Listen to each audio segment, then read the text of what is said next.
Hi guys, I'll do one more video today. I got my tea, but as you can see, you can get no sleep. And now if I laid down again, 9 o'clock it would start. Then it would start again at noon. It's like every 2 hours they have to slam doors, bang, make loud noises. It's to prevent you from any sleep.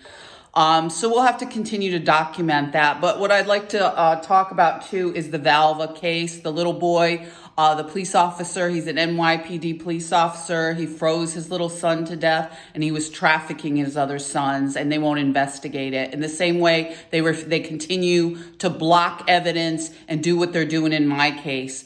This has been going on a long time. When I was in Amsterdam, I tried to report what was going on in Albany. Well, that's not their jurisdiction. Now I'm in Albany. It's not their jurisdiction with Amsterdam. I had 2 formal complaints against police officers in Amsterdam. There needs to be one against Mr. Winters and his family.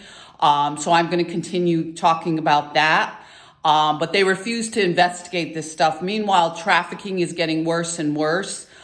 Case after case after case. And his mother pleaded. She was on social media just like I have been. They shadow ban you on social media. The little Valva's son, his mother, she was on social media. They ignored her on social media. I remember seeing her posts, just like they ignore my social media.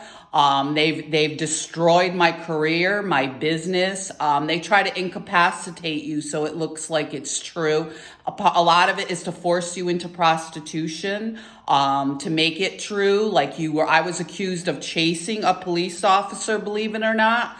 This Mr. Spencer, who was recently promoted to police chief at Amsterdam, New York, if you can believe that, after everything. And they don't even want to follow up with the formal complaint I've made. I've called numerous times to ask them about the formal complaint, to ask what was going on with this.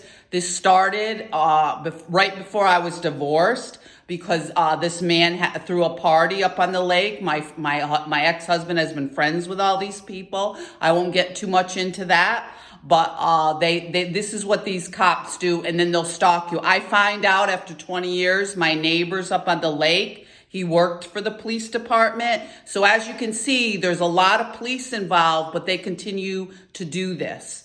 So we'll have to continue to talk about this, and we will continue to pursue justice, because this has to stop.